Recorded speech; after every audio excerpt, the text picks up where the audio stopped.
plazer bada hemen behasaina gertuatzean etzako, ze normalen hitzaldi bat ematetenen edo da Euskal Herritik kanpo, eo Bizkaialden. Orduan, Gipuzkoa gertuatzea, nahi asko gustatzen zait. Orduan, eskerrik asko denai, etortzadiken eta bereziki bantolatzaile ere baita gonbidatzeatik gaur hemen egoteko aukera emateatiken. Gaina, esan behar hauket, igartza jaurekin lehenengo aldia dela egoten naizela eta hitzaldia ematen hasi aurretik eta mikrofonok eta jarri aurretik ja esan didate aber ikusi nahi nun edifizioa darin, baietz. Eta hor dago altxor bat, 1500 garren urtekoa, egurrezindako presa bat, iruditu zaitela, hor bai daola matematika, eta hor bai daola jakinduria, bai? Gurekin konparauta asko zekia. Bueno, hau dena esan da geho, hasiko naiz hitz egiten matematikarien zuloak da zulo matematikoei buruz, eta normalen olako hitzaldi batea gatozenen, bazakigu ze motatako jendekin elkartuko gean, ez? Eta orduan lehen da biziko gauza pentsatu nuna izan zen, hauek matematika hitza entzuten duenen ze etorriko zaie burua, ez? Ze pentsatzen dezue. Eta normalen nire ingurun behintzat matematika beti lotzen da zenbakikin, bai? Eta egia da, matematika badala zenbakia, baina gaur gustatuko litzaiaken esatea da zenbakitik haratago beste zerbait gehiago ere badala. Bere zulok ditula, ez hilabete bukaerakok, bestera batekok, eta badaudela ere baita matematikoki definitzen dien zulo batzuk, bueno, igual hasieran pentsatuko zuela eta hau zertako, matematikan askotan pasatzea hau zertako, baina gero baditula aplikazio batzuk mundu errealean. Eta orduan, lehenengo galdera zen, ze pentsatuko duen matematikaz entzuten dutenen, eta bigarren galdera, nola irudikatze ote gaituzte gu matematikariok, ez? Eta pentsatu nuen, seguro, hola ez, formula pilo bat, pizarra baten aurren, jakintzazu zertaz aidien, eta esan barra euket gaina normalen desgraziz gizonezko bat. Utzi barra neuken zerbait. Eta egia da gizonezkoen mundu edala. Gradu ikasten aztegeanen, igual gizona eta emakumen arte kopuru edagokionez ez dago aldea hondik, baina akademian aurreagoa zen eginen, kontuatzea, kasi bakarrik gelditzen eizeala eta inguruko ia denak gizonezkok diela. Eta esan barraket doble esfortzu barrak eula behaiek beste izateko. Baina nik zerbait utzi badezaket hor, saietuko jarraitzen bide hontatik. Orduan esaten bezala, matematika zenbakiak badia, formulak badia, baina zenbakitik haratago. Orduan, goazen matematikan zuloi buruz hitzeiten astea lehenengo zati hontan, eta hortako, hemen goatzen naiz elkarrizketan bat esate zidatela, matematika garai baten esaktas, deitzen zien, eta badaukea zehaztasun hori, ezta? Badaude axioma batzuk, badaude nolabait etxe bat eraikitzeko garaien oinarri bat, axiomak, egiatzat hartzen dian baieztapen batzuk, eta gero horren gainean teoria eraikitzen hasten gea, gauzak definitzen, hoien propietateak aztertzen, eta hor badago zehaztasun bat, matematikan ez du balio esatea, hau hola da, hola dalako, ez, arrazoitu zeatik da nola. Osa, zentzu hortan zehatzak badia. Orduan, ikuspuntu hori existitzen da, nahi personalki gustatzen zait matematikak ikusteare baita hizkuntza bezala. Ze gezurra badiru dire, askotan matematikario gure artean ez gea elkar ulertzen. Ni bauzke lankideak esatzuna, zu jakin gozu zeitezun, ze nik ez dizut ezer ulertzen. Eta biok matematika ikasi dugu. Horren arrazoia zein da, askotan nozioak ez diteula partekatzen, definizioak ez diteu ezagutzen, ez deu hizkuntza berdina hitz egiten. Bat inglesez eta bestea frantsesez. Horren nahi gustatzen zait hizkuntza bezala ulertzea, ze azkenen, biok, bi personak hizkuntza berdina hitz egite dutenen, orduan elkar ulertzeu. Eta hitzaldi hau prestatzeakon ikusi nun Tadashi Tokieda da estatu batutan klasea emateun irakasle bat, topologiako klasik ematen izan, eta lehenengo egunen bere ikasle izan zien, beak nola ikuste zituen matematikak, eta iruditu hitzaiten oso polita bere matematikak ikusteko modua, eta zuekin partekatu nahi nun, anekdota txiki bat bezala, eta beak esatezun, imaginatu, ematei zuetela hemengo partitura hau, eta denak dakigula solfeo. Denak dakigu sola, sostenido, bemol, zein dian. Horban, partitura hau ikusita, solfeo baldin bakigu, denak dakigu irakurtzen. Denak dakigu irakurtzen. Baina, klaro, ez bazu entzuten, ez da berdina. Eta beak esatezun, zientzia ulertzeko garaian, matematika jakite horrek musika irakurri bakarrik ez baizik eta entzuteko aukera hori eman diola, eta beak hola interpretatzeula matematika. Eta ni musika zalea izan da, oso polite iruditu zaiten. Horren, besteik gabe, hau da, nire paranoia bat gehiago, matematikak nola ulertzeien, edo nik nola ikuste dituten, eta bakarrik aipatzeko zenbakitik haratago eskuartean dauzkegula matematikak. Mugikor bat hartzen dugun bitartean, ez dugu propagandaikingo, baina bilatzaile batean sartzegeanen, hor algoritmoak daude. Eta gero eta algoritmo hobea, nik bilatu naheten produktu hori azkarrago bilatukoet. Mugikorretan hor daukagu, eguraldi baten hierarpen bat ikusten deunen, horratzetik matematika daude, badaude ekuazio batzuk, soluzioik ez daukatenak, edo gu ez geanak gai soluzioiek aurkitzeko, gero eta gehiago hurbildu soluzioietara, predikzio hobego bat ematen dugu. Saiatzen die matematikarik, edo saiatu dien bat denboratan, soluzio hortara alik eta gehien hurbiltzen. Neurozientzia, finantza munduan, analizien datuan, eta gaur egun zer esanik ez, inteligentzia artifizialean. Hau da, ordenagailuek erabiltzen gaituzte, beak hobetzeko. Guk uste dugu, guk ibiltze dugu latxap GPT, ez, berak erabiltzen gaitugu, guk hobetzen dugu, bea. Garko helburua zein da, hemengo formula hauxe ulertzea eta esplikatzea, osake hasi irakurtzen, 50 minutu hauzkezue, lasai ez da opresik, ez bromazan. Horren, hasiko gea, matematikan zuloei buruz hitz egiten, eta aipatu nahi dut pare bat paradoxa, eta gaur ja gogoa jarri zait horrekin lotuta zeon beste zerbait kontatzeko, eta horren oire kontatuko ez dela paradoxa, baina zerbait kontraintuitiboa. Horren, zer da paradoxa bat? Paradoxa bat da kontraesan bat ekarriko egiten, baino egia dirudin baieztapen bat edo baieztapen multzo bat. Horren, hola, igual ez dugu ulertuko ezer, baino bi adibidekin beti, hobeto ulertzeie gauzak. Horren, lehenengoa, jungo naiz, Kristo aurreko mendea. Ikusteko paradoxa hauek nolabait aspalditik existitzen diela alde batetik, eta beste alde batetik ikusteko batzutan paradoxa hauek existitzen diela momentu hortan matematikan behar adina erramienta ez zeudelako egoera hoi azaltzeko. Eta gero ja, erramienta garatzen dienen, zentzu bat ematen diozu, arrazoiketa bat ematen diozu, eta ja ez dago kontraesenik, erantzun badauka. Horren, lehenengoa da, Akiles eta Dordokan historioa denak ezautze deula. Denak dakigu, Akiles, Dordokaino askoz azkarragoa dela. Eta orduan, zen horrek esategu, lasterketa bat ingo dugu, baina nik nahi dut nire Dordoka maiteak irabaztea. Horren esategu, gauza bat ingo dut, abantaia emango jot Dordokai. Dordoka abiatukoa, eta 100 metro egiten ditunen ordun abiatukoa, Akiles. Eta orduan, momentu hortan, bere arrazoiketa honako hau zen, beak esaten zuen, klaro, Dordoka abiatuko da, eta ingo ditu 100 metro. Eta orduan, abiatukoa Akiles atzetik. Akilesek egingo ditu 100 metro horiek.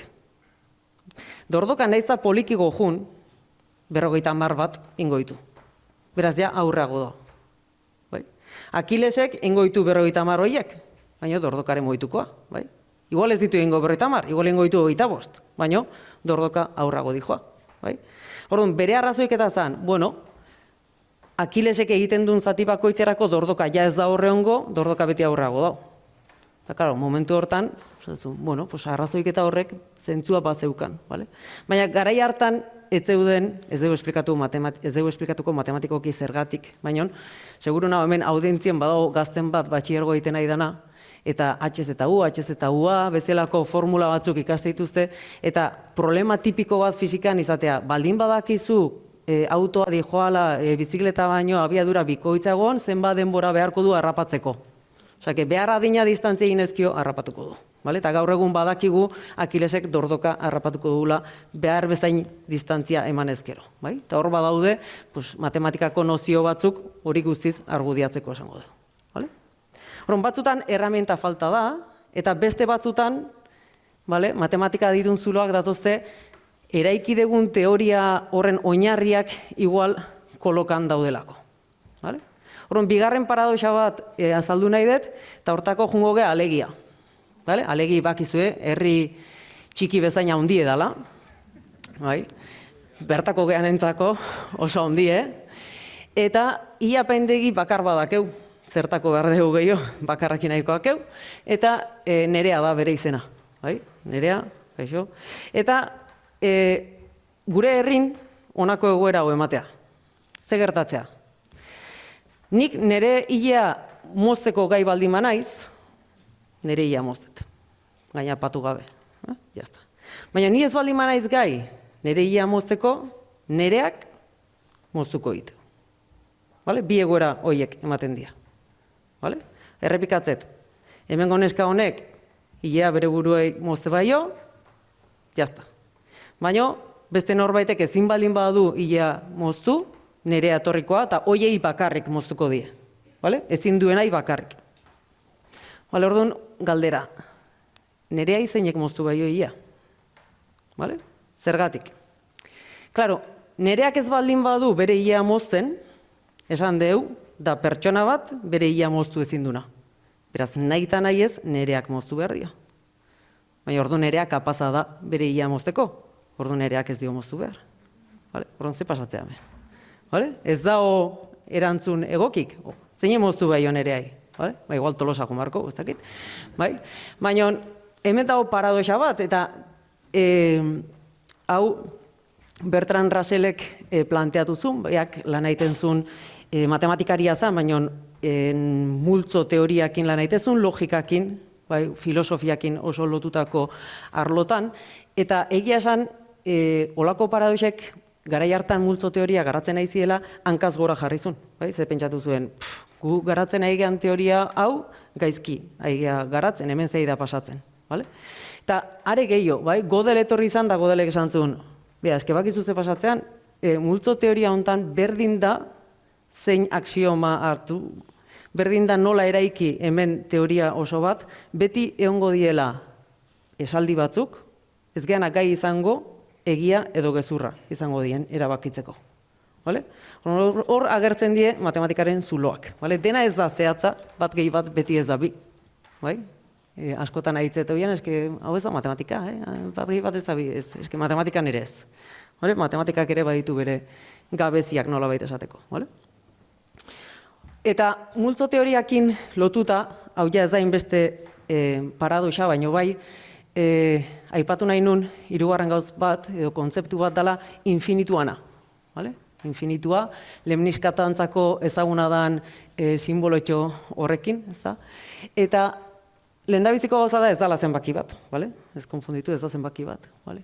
Eta hemen hitzeingueten infinitua da multzokin lotuta, vale? Infinitu kontzeptu asko daude matematikan, baina pentsatuko deu dauketela motxila bat, Doraemonena bezala. Horren ezer ez baldin badago, ezer ez dago, baina objektu bat, sartze bat, 2, 3, taula sartze ditut, infinitu arte. Hau da, aterako banu motxila hortatik objektu bat, beti eukikoet beste bat gehiago ateatzea. Vale? Infinitu elementu dauzkat, zentzu hortan. Vale? Horren, multzo teoriakin lotuta Kantorrek egin zuen lana infinituan kontzeptuakin. Eta egia esan momentu hortan, nahiko gai potentea izan zen, ze matematika gizarte bezala bitan banatu zen, baita batzuk esan zuen, hori zintzala existitu, eta beste batzuk esan zuen, jode, honek zentzu asko emateio hainbat gauzei. Bai? Baina zergatik zeon jendea esatezuna ezintzala kontzeptu hori existitu, ze oso kontraintuitiboa zen. Bai? Infinituakin gertatzeien gauzak ez dira mundu finituan gertatzen, eta nahiko nuke adibide batekin beste behin erakutsi zemodatako egoerak eman daitezken. Vale? Orduan, Hilberten hotelei buruz hitzein nahi dut, eta Hilberten, hemen haula aprobetxatuko, Hilberten hotela deitu partez igual Bilboko hotela deitze eukiko genuke, zehan Bilbon bakizuetena haundie inberrizatea, bai? Ta nik ustet, en el fondo Bilbotarren bat egongo zala hortik, eta hasiko ziela, inbehar deun munduko hotelik haundina. Esango zen, munduko hotelik haundina, zenbat habitazio jarriko ditegu? Da, bastakit, zenbat jarriko ditegu, 5.000. Ja, baina gero etorrikoa beste bat, ingoitu 6.000, da jazge izango hotelik haundina. Ba, 20.000, Bilbokok infinitu gela ditun hotel bat, sortuko dugu. Vale? Orduan, daukeu, zenbatuta, bale? Zenbatzeitut logela guztik. 1, 2, 3, 4, 5, 6, 50.000, 50.000 eta bat, 500.000, denak hor daude, bale? Eta hemen dago botones bat, ez dakigu emakumeak gizona txuria beltza zer dan, baina botones bat dago, bale? Eta, claro, ni iristen naiz Bilboa, eta esatet, claro, irikitzeuenen hotela, sekulako exitoa Bilbon, bai, agurto guztua. Eta esategu, joe, beteta dago hotela, bete intzaigu. Eta juten naiz ni, eta esate, baina nik hemen nahi elo. Eta orduan botenesak esatet, lasei, infinitu logela dazkeu. Beraz, lekuen goizut. Nolen goiazu leku esi beteta dago. Ez? Zu lasai hon. Gauzatingo du. Joko etxirrina, eta logelan daun persona bakoitza izango diot. Atera zure logelatik, eta jun zure ezkerreta daun logela. Hau da, lehenengo logelan baldin manau, jun bigarrengoa. Bigarrengoan baldin manau, jun hirugarrengoa. Hirugarrengoan baldin manau, jun laugarrengoa eta hola. Eta ze gertatukoa, hotel hortan daun persona bakoitza mogituko ez gelaz, bakoitza bere gela izango, ze beti dago bat gehiago, baina lehenengo gela libratu ingoet. Eta hortxe sartuko naiz ni. Bai? Hoi, mundu errealen ez da gertatzen, Zain naiz esaten, berdin dio logela hau eon, kopuru berdin esartzeala. Ni txokolate tableta baldin bauket eta ontza bat kentze baiot, berdin ez da gelditzen, Baten bate gutxixio jan bar izategu, bai? Eta ez hoi bakarrik, bat esan beharren esan dezaket 20, esan dezaket 30, bai? Ze lehenengo da ona, pasatzet 21 garren gela, bigarrena da ona 22 garrenea, eta abar, eta itet nik nahi beste ueko, bai? Eta orduan pixkat ja moskea duta, esatezu, eta infinitu ekartze baizkizut, botones, sartuko ditu zure baita, ez? Eta esate, bai, nola bai. Etortze autobus bat, infinitu pertsonaz beteta. Horrek esan nahi du, ateik itze autobuseko eta bat, eta bi, eta eiro, eta lau. Eta botonesek esateu sartu ingo ditula.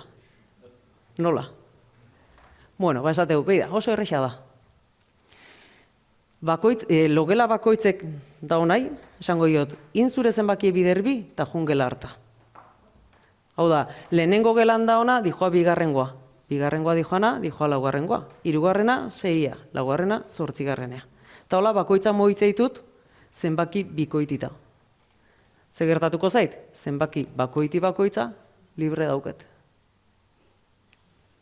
Eta zein naiz erakusten nahi naizena da, batetik, bai, infinituaino dauden zenbaki kopurua, edo bakarrik behiratuta bikoitik, edo bakarrik behiratuta bakoitik berdin edala. Bai, kopurua idagokionez. Beraz, autobus hortako guztik sartuko ditut horre baita, hotel infinitun. Bai? Eta horren, klaro, hau bere garaien infinitu nozioi, bai, ezan oso sinizgarrie, kantorrek guztiz ondo justifikatu arte, existitzezala infinitu gaina tamaina desberdinetakok daudela, osea, infinitu daude haundigok eta txikigok, eta bar. Ez geha hortan sartuko zen ikustet, bai dala gai bat, bai igual ordu bete oso bat horri buruz itzein daitekena, baina bai nahi nula pintzelada txiki bat eman edo protagonismo txiki bat eman infinitu kontzeptuai. Orduan,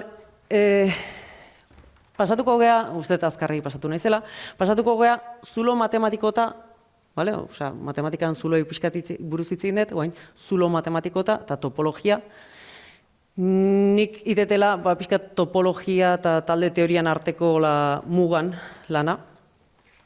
Eta hasiko naiz topologiakin zuzenen hasi beharren, hasiko gea xoabe, eta gero ja klase guztitan bezala azkenengo 10 minutu pixka zaio gokizatei, hemen olako zozei igual pasatukoa, baina hasiko naiz alba da xoabe, eta gaina hasiko gea herriko edo herri mailako problema batekin. Eta hortako joan behar gea, Königsbergea, 18. mendea. Hor, hainbat matematikari zeuden, eta hirian hau benetan hiriko plano bat da, plano zati bat da, eta hiri hartatik ibai bat pasatzen zen, ibai hoi konektatzen zituzten 7 zubi zeuden, eta han planteatzen zen problema zen. Berdintzait hiriko zein puntutan hasten zean, zuk aukeratu, pasatu behartzea zubi hoietako bakoitzetik behin, eta itzuli behartzea hasierako lekura. Eta jakin nahi zuten, hoi posible zan itea edo ez. Claro, matematikan askotan ez dakizu zerran zailagoa, zerbait egia dala edo gezurra dala ikustea. Ze ni pentsatze baldin badet egia dala, zer egin behar dut? Ibilbidi hoi egin, eta esan behi da. Egin dut eta hau da soluzioa. Baina, claro, uste badet ezin dala egin, justifikatu behar dut. Ez du balio esatea, eske ezin da, ezin da 10 aldiz saiatu naizelako eta ez detelako lortu, horrek ez du balio. Justifikatu behar da ezin dala. Orduan, hemendik ze gertatukoa momentu hontan? Gertatukoa da, problema hau interpretatzeko modu bat egon zala. Ez bakarrik soluzioa eman zitzaiola problema honi, baizik eta problema hau nolabait interpretatzeko modua izan zala nolabait topologiaren hastapena eman ziena. Oso importantea erantzuna ematea baino izan zen nola eman zitzaion erantzuna. Horren, egia da hasieran, igual, igande goiza zengoet, meseta paseo, saiatuko naiz ziten, ez de lortu, urrengo asten berriro saiatuko naiz, ez de lortu, ze pasatzea, igual ezin da, aztezea buru bueltak ematen, eta Euler txikiak esan zuen, saiatuko naiz ulertzen zein dan problema benetan, eta kodifikatzen, erantzun bat eman aurretik. Horren esan zuen, 4 gune dauzkan ere hiriak, nik zenbatu ditut hemen 1, 2, 3 eta 4, eta hemen daude 7 zubiak. Horreak esan zuen, orduan dauket hemen gune 1, 2, 3 eta 4, eta hemen daude zubi bakoitza, lerro batekin jarrita. Hau da, hemen daude 2 zubi, hemen daude 2 zubi, bat eta 2 lotzeitunak beste 2 zubi, hor daude naranjaz beste 2 zubi, bata eta 4 lotzeitun zubi bakar badaukat, beraz hor daukat lerro naranja bat, ere, eta 4 biarekin eta 4 hiruarekin ere zubi bakar batekin lotuta. Eta hemen esan zuen Eulerrek, eske, benetan zubin posizioa ere ez da hain garrantzitsua, edo zubi hoien luzera berdintzait 10 metrokoa dan, 100 metrokoa dan, importantena da gune bakoitza identifikatzea eta gune hoien artean zenbat konexio dauden kontatzea. Hoi da importantena. Eta orduan beak erabilizun hemengo eskema hau. Santzun, orduan importantena da, hemen dauketela bat hau, lehenengo gunea errepresentatzeu, hemengo hau, gero daukat 2. gunea, hemengo gune hau, gero 3. hemengo hau, eta 4. hemengo hau. Eta bakoitzan nola dauden lotuta, ez? Bat 3akin esan dugu 2 zubi, hemen daude 2 zubi, orduan lerro bakoitza da zubi bat, eta borobil bakoitza da gune bat. Orduan, erpinak deituko iet, erpinak, 4 erpin, eta gero ertzak nire zubiak. Eta orduan, zein da problema? Problema da, berdintzait nun abiatzen aizen, batetik abiatu naiteke, 2tik abiatu naiteke, 3tik edo 4tik, baina zein da helburua edo zein da problema? Batetik abiatzen ba naiz, jun behar naiz, zubi guzti hauetatik behin bakarrik pasa eta baten bukatu behar dut. Baina zubi bakoitzetik behin bakarrik pasata. Eta orduan, Eulerrek esan zuen, badakit ezin dela egin. Eta esplikatuko dut zergatik. Zergatik. Esan zuen, imaginatuko deu, batetik abiatu gehala. Batetik abiatzen naiz. Zesan nahi du horrek, zubi bat behar dut, hortik ateratzeko. Zubi bat. Sartuko naiz beste gune batera, berdintzait, zuek aukeratu zuen zenbaki gustokoena. 2. 2. gunera sartze ba naiz, hori ez da nere amaierako puntua. Zubi batetik sartzen naiz, ez da amaierako puntua, atera behar naiz. Beraz, 2. zubi bat behar dut, ateratzeko. Beste gune batera noa, 4. Sartuko naiz zubi batetik, baina 4 ere ez da nere amaierako puntua. Beraz, ateratzeko beste zubi bat beharko dut, 2. Agian berriro itzultzen naiz lehenengo gunera, posible da. Zubi berri bat baldin badaukat, 3. zubi bat badaukat, sartuko naiz. Baina atera beharko naiz ez baldin bada lehenengo gunea. Horren ze gertatzea, sartzen naizen aldiro, atera behar naiz. Sartzen naizen aldiro, atera behar naiz. Eta beti zubi desberdin batetik. Beraz, erpin bakoitzak, gune bakoitzak, izan ditzazken lerro kopurua bikoitia izan behar da. Ezin dut euki olako ertzik. Ez lehenengoan, ez tartekoan. Orduan, beak modu hortan argudiatuzun behi da. Eske sartze bazea batetik, atera barzean ez, ezin da egoera hori eman. Eta zein da hemen ematen da egoera, hemen dauzkala 1, 2, 3, 4, 5, bakoitia, gaizki noa. Bigarrenean ere 3 dauzkat, laugarrenean ere 3 dauzkat, eta hirugarrenean ere 3 dauzkat. Beraz, ezin da, ibilbide batekin puntu batetik hasita, zubi guztietatik behin bakarrik pasa, eta itzuli hasierako puntu hortara. Horren, esaten bezala, hemen 2 gauz gertatzen dira, batetik soluzioa eman diot, garai hartan jendeak zeukan problema bati, baina beste alde batetik, hemengo interpretazio hau, da nolabait topologiaren hastapenak eman zituna. Horren, ez da, ezin da, horrelako erpinik. Horren, grafoteoriakin hastegea. Hau da, erabiltze ditut hemen dauden, esango zuet zer da, berdin da, zuek 2 minutuz galtze bazeat ere ez da pasatzen. Hauek dira nire erpinak eta ertzez osatutako irudi hauek. Denbora pasa bezala hartu dezakezue. Batzutan izango ia deituko iet konexuak, zesan nahi du dena elkarrekin lotuta dago, zesan nahi du horrek tiratzen baldin bat hemengo triangelo honetatik pieza guztien erekin dator. Eta beste batzutan izangoa ez konexua, zesan nahi du hemengo triangelo horri tiratze baiot, triangeloa bat hornekin, baina beste guztiak hor gelditzei. Osake dago zati diferentez osatuta. Eta esango ze, eta grafoak zertako ibiliko teia. Gauza askotako. Gauza askotako erabiltzaile. Adibidez, interneteko sarean. Interneten egunero erabiltzailea denak. Oso tipikoa da, mugikor hartu, eta nun baita sartu, eta hortik klik, eta guaino, eta hasizea web horri baten, eta bukatu zu ez dakiz nola, zer ikusik ez dauken beste web horri baten. Edo YouTubeko bideo batekin hasi, eta bukatzezu, esaten, ni hemen nola bukatuet. Eta zein dezu, klik, klik, klik, klik. Horren, pentsatu ezakezuena da, adibidez, hemen dagoen erpin bakoitzak, puntu bakoitza, dela web horri bat. Eta 2 web horri lotze ditut, baldin eta klik bat inda, batetik bestera baldin mani joa.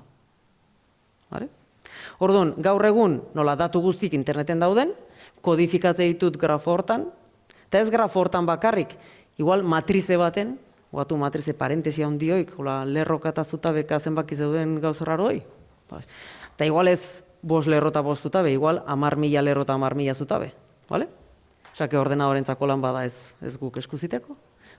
Baina matrize horiek igual esate ditea, abiatze baldin naiz web horri konkretu batetik, zenbateko probabilitatekin bukatukoeten beste web horri baten. Eta hori zeinentzako da interesantea. Gutzako baino gehiago, igual enpresantzako, esateko, igual hemen publizitatea jarri beharkoet, o igual hemen jarrikoet, ze normalen jendea hemen behidatzen asteanen hemen bukatzeu, bai? Horren, sare hauek izan daitezke web horrik kodifikatzeko modu bat. Edo hemen jarriet gezi batzukin irudi hontan, ze grafo horiek nolabait zuzenduak deitzen zaie norabidea eman dezaket, eta adibidez, olako grafo baten bidez idatzi dezaket garraio sare bat, hiri baten barruan, errepideak nola dauden elkarrekin lotuta. Hemen norantza hontan bakarri joan naiteke, hemen 2 norantzatan joan naiteke, hemen ezak ezer. Eta igual norbaitek nahi baldin badu, pakete batzuk banatu nahi baldin baditu hiri haundi batean, Bilbo baina handigoa esan nahi dut, hiri haundi batean, ez? Igual komeni zaizu jakitea zein dan ibilbiderik onena, zuk diru gutxien eta denbora gutxien gastatzeko. Eta horta dedikatzeien enpresak ere badaude, eta algoritmoak sortzen. Gero genetikan, eta bar, eta bar. Osake, grafo hauek, gauza arraro hauek printzipioz erabilgarriak izan dira eta dira gaur egun. Eta esan deten bezala, hauek dira izan zian topologiantzako hastapen bat bezala. Topologia berriro esango ez da topografia. Topografia bai da karretera iskinetan ikusteienak neurtzen errepideak da topologia beste zerbait da. Topologia da gauza arraro bat. Matematikako arlo bat da, eta da arlorik berriena, gazteena, modernoena. Eta nahiko lege arraroak dauzke. Normalen guk eskolan bereziki eskoira eta kartagoi eta konpasaken da ibiliko zineten noiz baitez, eta geometrian importantea da, zenbateko luzerako aldea hartzeten triangelu baten, eta angelu ez egin dan, topologian ez du importa. Bai? Topologian goatu Eulerrek zesatezun, ez da, zubin luzerak ez dula importa. Zubie luzea edo laburra izan, zubi bat da, eta egiten ditena da, puntu bat beste batekin konektatu. Horren, topologian funtsa da, nik gauzak tolestu ditzazket, bihurtu ditzazket, luzatu, txikitu, bai? Eta objektua topologo baten betaurrekoekin ez da aldatzen. Problemak hasten dira zerbait mozten badet, edo existitzez dan konexio bat sortzen badet. Hor ja ez da gustatzen. Horren, hauek dira arauak.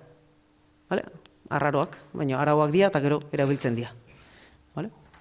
Horren, topologo baten betaurrekoak banatuko banizkizueke, bai? Uste da aztu intzaizkiela ekartzea.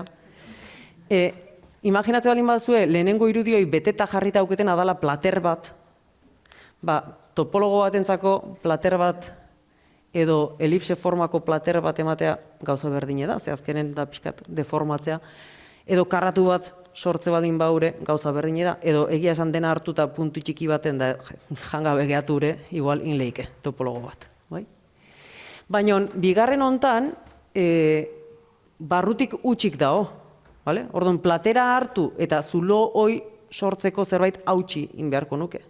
Orduan, topologoen betaurrekotatik ez dira berdinak. Plater bat edo zuloa daukan zerbait. Eta pentsatu dezaket plastilinakin inda daudela, ze gauzak uzkurtu ditzazket eta bihurtu ditzazket.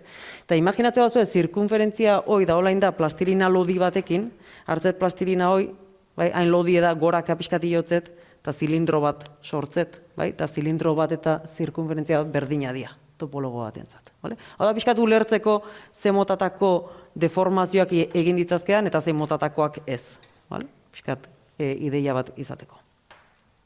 Hau esan da, problema bat jarriko izuet, eta ikusiko deu topologia ze erabilgarria da. Horren, problemak ondoko hau esategu.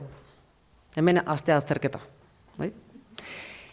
Esateu, dauzkat A eta A, B eta B, D eta D, kolore berdinekin, letra berdinekin, eta egin behar dezuena da, erabaki, aurrena, egin lehiken edo ez. Eta da, A-akin lotu nahi dut, lerro baten bitartez, B-bekin lotu nahi dut, lerro baten bitartez, D-derekin, lerro baten bitartez, baina hiru lerro horiek ezin due elkarre baki. Orduan, leheno, zubikin gertatzen zan bezala. Uste baldin badet egie dela, azte naiz proba egiten. Uste baldin badet gezurre dela, justifikatu beharko ez zatik ezin danin. Claro, ze uste zuen, bai, ez ez? Duda asko, Barrutik, lerroak barrutik, kanpotik ez du balio. Kanpotik, bai, baina barrutik, Orduan, hasiko ginen saiakerak iten, ez da? Eta esan, baina A-akin lotze bat, hemen ja problema azket. Orduan, hone hasi ekarrikoet, eta hemen ja B-bekin lotzeaket. Baina D, ez. Eta ja, itezu, beste aldeare, ez dakit, ez? Eta igual, 10 minutu emate baizkizuet, erantzun batea iatuko zate. Baina ni nahi topologia apoiatu, orduan, itxoen pixkat. Baldin bakizu ere ez esan. Esan dut, topologian, egin dezakedana dela, gauzak lekuz mugitu itzazket. Ezin dut ezer lotu, ezin dut ezer moztu, baina bihurritu edo moitu bai. Horren ze ingoet? Magia ingo deu. Eta beta de moituko ditut. Giratu ingo diteu. Eta giratuko ditut posizio horta iritsi arte. Eta galdera berdina da. Lotu dezaket A-akin, B-bekin eta D-dekin lerroen bitartez elkarre baki gabe? Eta horratzetik, hombre, aberroiana, ez gea matematikari, baina hainbeste haino. Noski baietz. Soluzioa bilatu dugu. Horren topologia erabiliet eta soluzioa aurkituet. Dena konforma edatu zate. Ez gaude konformez ez da hasierako problema. Zein godeu? Hasiera bueltatuko gea. Topologia erabiliko dugu berriz, eta guain ja hasi zuen burutan imaginatzen, zein goet, hartukoet B eta D, eta hasiko naiz, moitzen ez da. Lehenoko lekua eman behar ditut. lerrota guzti. Hasi mugitzen, klaro, ze pasatzea, mugitzen hasten naizenen, erdiko lerroa gertuatzen baldin bani joa, hemen erdiko irudi hortan, honek ez dula nahi gaur, hemen, klaro, hau honeak hurbiltzeanen haure mugitu beharko ez, bestela join gau. Bai? Eta hau honeak hartzeten haude pixka mugitu beharko ez, bestela moztu goie. Bai? Ikusten nahi zateia, batzuk ikusten nahi dira ustet. Bai? Orduan, giratzen jungo naiz, eta orduan okertzen jungo naiz, eta giratzen jungo naiz, eta okertzen jungo naiz. Vale? Eta soluzioa gauke, eta hor dago soluzioa. Bai? Huizan hasierako problema, ez da? Hau da topologian magia.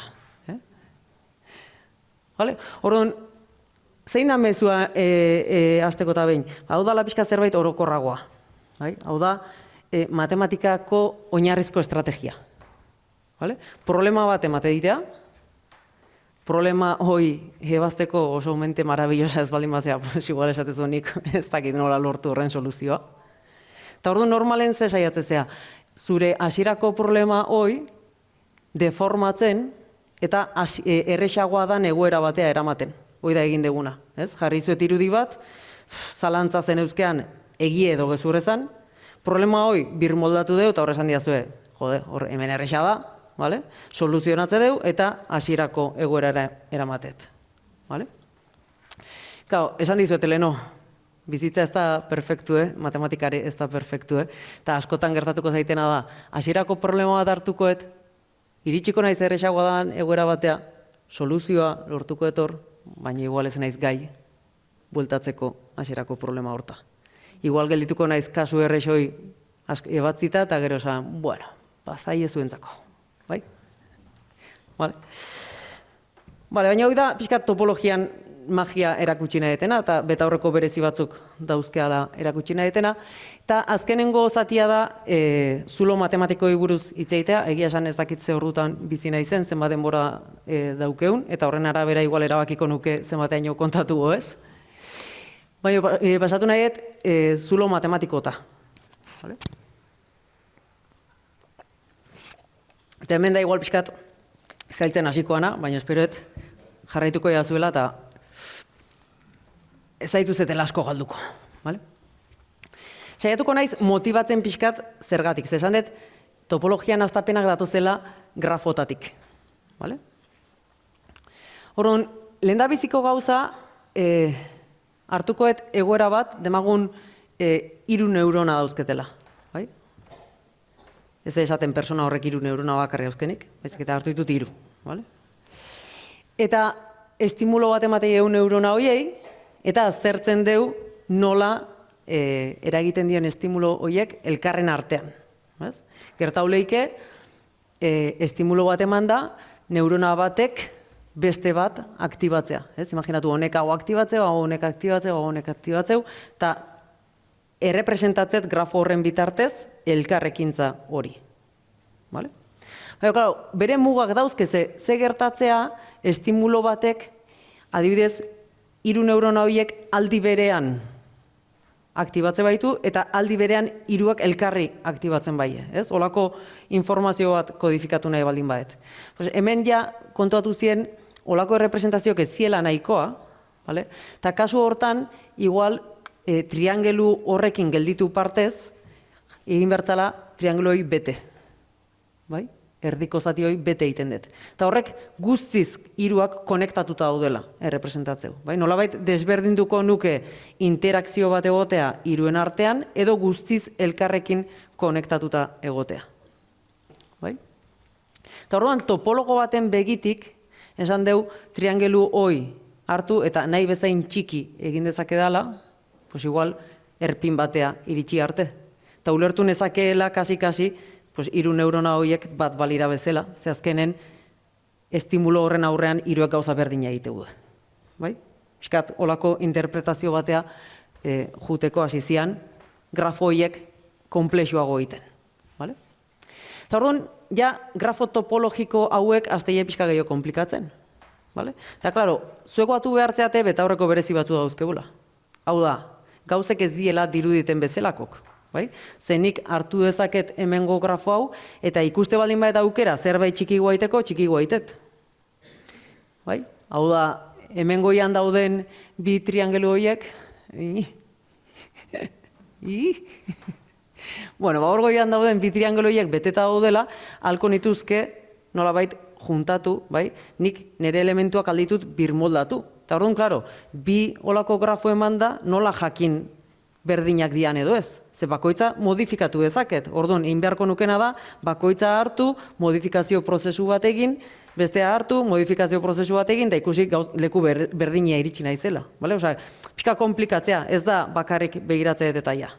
Vale? Orduan, lehenengo gauza, egin zana zen, bueno, gu zer dakigu ondo egiten kontatzen. Ez? Zuek eta nik, esan nahet, más o menos, zenbaki txikikoin. Ja, irukin, igual ezakigu hainbeste hain ondo kontatzen. Vale?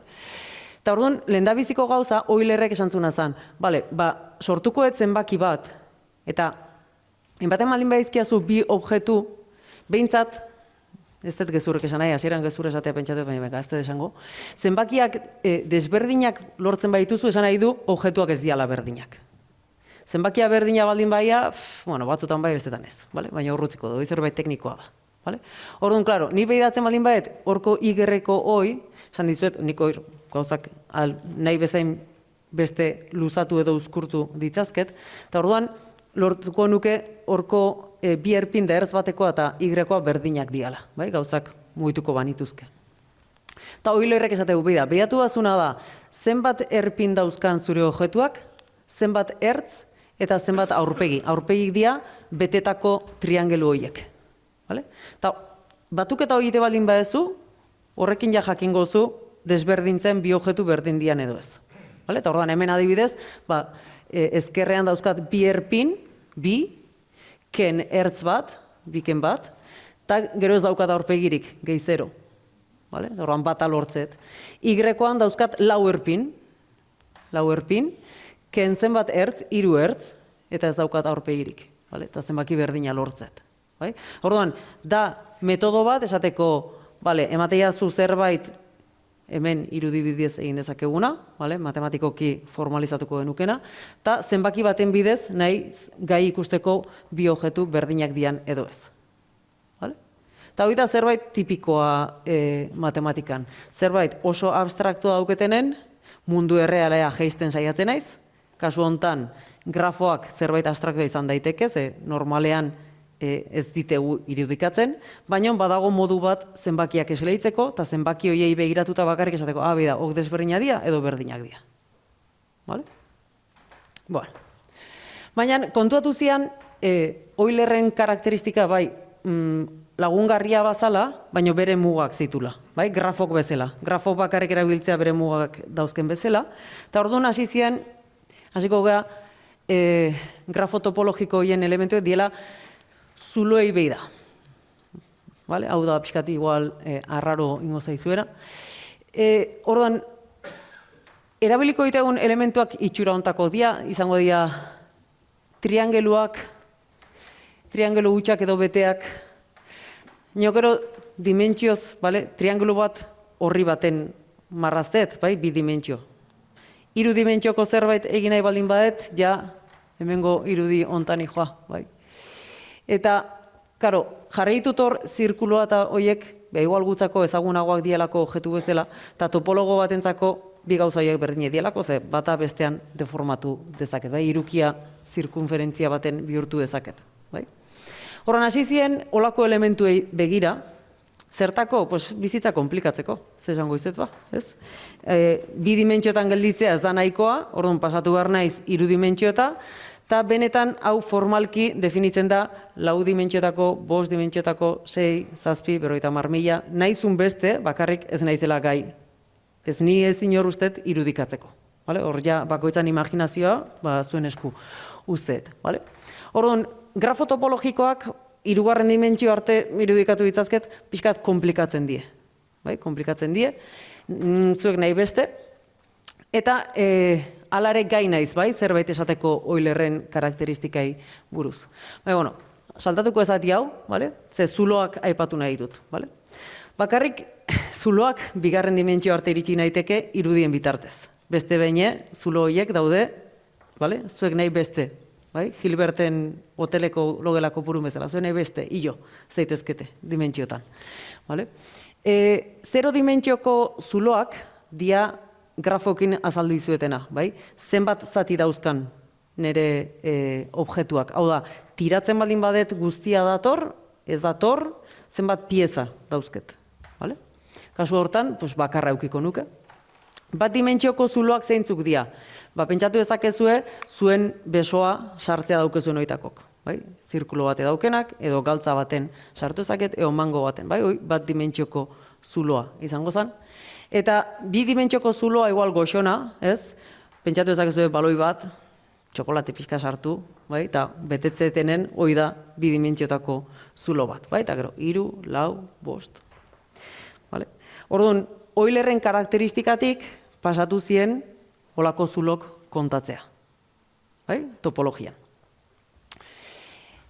Eta orduan, ideia da emateizue olako objektu bat, eta zuk eitezuna da ikusi zuloek daukan, ez daukan, ze dimentsiotako zein ez. Zeatik aipatzetau. Klaro, zero dimentsioko zulo bakarra izatea esan nahi du dena konektatuta dagoela elkarrekin, dena lotuta dago, dena pieza bakar bata. Bai? Bat dimentsioko zulo baldin badaude, igual gertatzen zait 3 neuronakin bezala. Badao interakzio bat 3 neurona hoien artean, baina elkarrekintza hortan batak bestea bultzatzen du, baina 3ak badao zerbait desberdintzen dituna. Vale? Eta hori interpretatzen joa, laugarren neurona bat eukiko banu, hor ja hitz egin dezaket 3 dimentsiotan, eta ondorioz 2 dimentsioko zuloei buruz hitz egin dezaket. Pentsatu dezakezuena da, ze aplikazio bezala neurozientzia ipatu nahi dut, pentsatu dezakezuena da, hemengo irudi hauek, nolabait garun bateko neuronaz errepresentatzen dituztela, eta hoien arteko interakzioak estudiatzea ditegula. Vale? Horren esaten bezala, ez dut espero kariño askoik hartzeik matematikako zulo hauei, ez dut espero topologia igual pixka bai, lehenoko problema gustatua.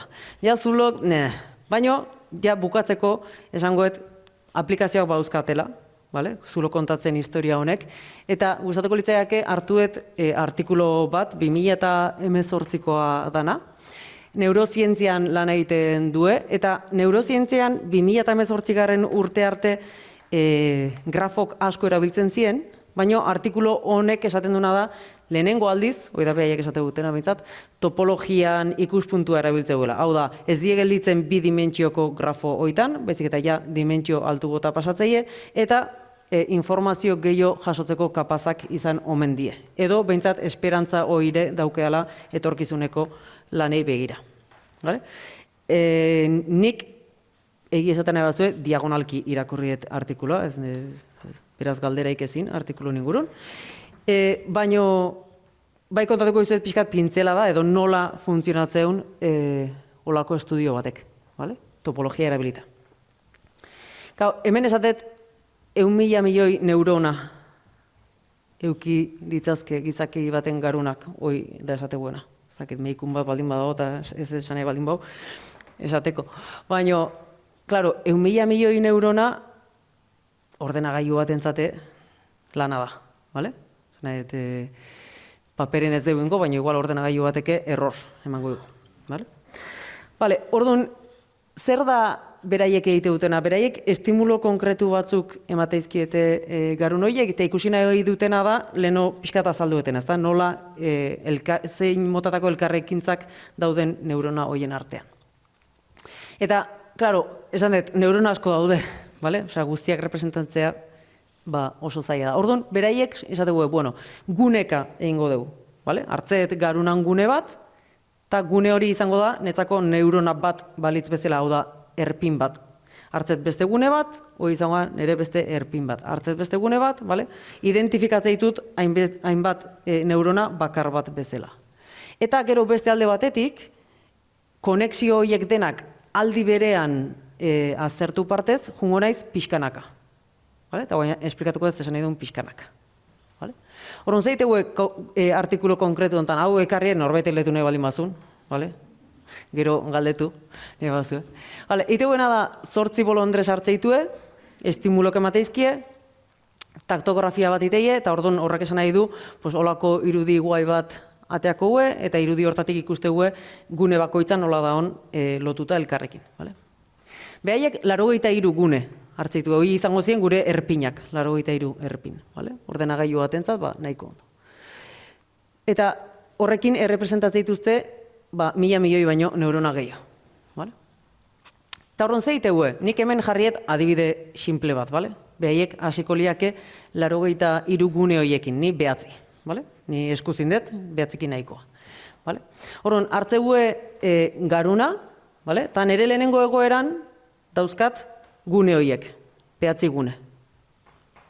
Imaginatuko dugu persona hori daola guztiz erlajauta eta ez daola inolako interakzioik garun hortan. Eta azteie estimulatzen garuna, baina estimulo horrek badauke kontrolatzea daun dentsitate bat. Zaigu asko inporta, baina badao dentsitate batekin, korronte elektriko bat emate izutenen bezala ez, o suabe o fuerte. Hola. Eta azten naiz suabe. Eta estimulo horren aurren, bapaten kontuatzeie, konexio batzuk sortu diela. Eta zategu, behi da, hasieran, neuzkan bederatzi gune, guztiz independente, orduan, 0 dimentsiotako bederatzi zulo dauzket, ze behatzi zati dauzket. Baina, gero, lehenengo estimuloa eman diotenen, ja ez dauzkat behatzi, ze ja 3 haue juntatu zaizkit, 2 hoie juntatu zaizkit, orduan behatzitik 6 pasatu naiz. Estimulo hortan igotzet dentsitatea eta sortze zaizkit konexio gehiago. Eta konexio berri hoiekin, ni joa aztertzen ze gertatzen den 0 dimentsiotako zulo hoiekin, ze gertatzen den 1 dimentsiotako zulo hoiekin, edo inkluso 2 dimentsiotako zuloekin. Baina egitet, pausoka. Egin beharren aeba estimulo guztie eta aeba konexio guztik, ni joa pixkanaka. Eta zer lortze dute? Azkenen guneak etzaizkit aldatzen. Aldatzen zaizkiana da konexio motak. Igual, zenbakiak dijoazte beste behin aldatzen. Tanik zenbakiak da egiten dakiana, kontatzen dakit. Horban, ni joa dentsitatea igotzen, eta nire irudia jongo da aldatzen. Konexio horiek aldatzen. Zulo kopuruak igotzen, jeisten. Eta zer da lortze dutena? Lortze dutena da, nolabait kate bat bezala, ez? Dentsitatea 0, deituko jau, ez da 0, baina 0, dentsitatea 1 danean, dentsitatea 2 danean, dentsitatea 3 danean, eta ni joa estudiatzen. Gorriz daude 0 dimentsioko zuloak, nola dijoan beraien bilakaera, hau da, zenbateaino konektatuta hon pieza bakoitza, eta beran naranjaz jarri ditut adibidez 1 dimentsiotako. Eta ni joa estudiatzen, nola dijoazten konexio horiek. Eta orduan, behaiek zertan fijatzeie, hor kakotxartean jarret, denboran gehien iraute dutenak. Denboran oso erlatiboa da, badago nozio matematiko bat hortako. Baina horret, persistent hitza erabiltzea ingelesez, irauten duen, irauten duten zulo horiek esango jate zerbait. Hoi da, interpretatzeko modu bat. Eta orduan, hoi da egite dutena, behiratze dute dentsitatea igotzen di joan einean, ze gertatzen den dimentsioitako zulokin, eta hortik diagai esateko behi da. Gune hau, gune honekin oso lotuta dago, baldin eta estimuloa hau baldin bada. Gune hau, honekin lotuta, eta artikulo hontan konkretuki, adibidez esaten zuen, historikoki igual bazekitela estimulo konkretu batzuen aurrean hemisferio bat edo bestek joera diferentea zeukala, ez zutela esaten guztiz frogatzeko gaizienik, baina baita ere evidentzia batzuk zeudela, estimulo konkretuien artean, eta orduan, hortik aurrako interpretazioa, nik ez dut ulertzen, garuneko hainbat izena gertzeie, oso ondo, baina nik bai ulertzet pixkat nola iteguen zulo hoien kontaketa. Eta orduan kontatu nahi nun, zulo abstrakto hoiek nolabait eguneroko bizitzan baukatela aplikazio bat. Horren, espero horrekin topologiai kariño pixkat hartu izana. Eta nik uste momentu egoki dela hementxe bukatzeko, orduan mi esker zuen arretagatik.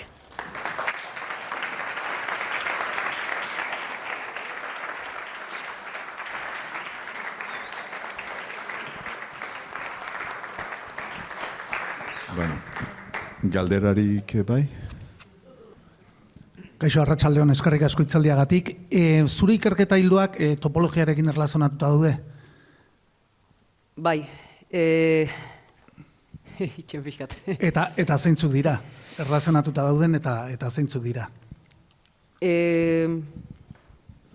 Nere ikerketa arloa dago lotuta topologiari, baina aztertzen dian objektuak behaiek ja bere baitan nahiko abstraktuak dira, esango dugu, bale? Baina bai saiatzen geana da, objektu hauek bere baitan zuzenen aztertzen ez dira hain erresak, orokorren, nahiko konplexuak dira. Asko daude, esango dugu, eta mota askotakoak dira. Eta orduan, normalen, zuloak kontatzean filosofia ontatik, egiten duguna da, objektu bat daukat, ez dana erresa aztertzeko, beraz, saiatzen naiz honi zenbaki batzuk esleitzen, eta zenbaki hoiekin saiatzen naiz berriro hau ulertzen. Badago bideoi nolabait esateko. Beste behin matematikako estrategiai jarraituta askotan zenbakiak lortze dituzu, baina ezin dezu ezer esan hasierako objektuei buruz. Baina hor gabiltza. Beste galderarik? Atxaldeon, mi esker hitzaldiagatik. Ni zuloekin ja galduta egon naiz, hasierako hirian adibiden gelditu naiz. Topologiak lagundu dezake, adibidez gaur egun hirietan eta saiatzen nahi die, oinezkoentzako zonalde gehiago sustatzen, karretera pixat nolabait murrizten, topologiak laguntzen do, bideo horiek gehiago sustatzea, o demagun herri bat, behasin bezala. Gune batetik beste gune batea lotzen duen bide nagusi horiek markatzen, zehazten, hortako baliogarria den zientzia bat bada, o nola ikusten zeuk? Nik esango nizuke hor topologia baino gehiago topografia beharko zenukela. Karreteran neurrik eta konexio hor bai dalako igual garrantzitsue distantzi, ezta? Ez dut uste justu hortan asko lagunduko lukenik. Benetan, grafok errepidei dagokionez erabiltzea optimizatzeko, ez? Zuk nahizu optimizatu, bazakit, denbora edo zenbat gasolina gastatuko ezun. Eta hor bai da importantea distantzia. Eta justu topologian alderrebez da, ez? Esan detena, zubik batek 100 metro edo 10 metro izan berdintzait. Baina zuk 50 zubi pasa 100 metroko edo 10 metroko gasolinai dagokionez axola zaizu, ez? Orduan, ez dut uste topologia behintzat enpresarion ikuspuntutik erabilgarri izango zanik. Igual beste zentzun baten bai, baina zentzu hortatik ez. Beste galderarik?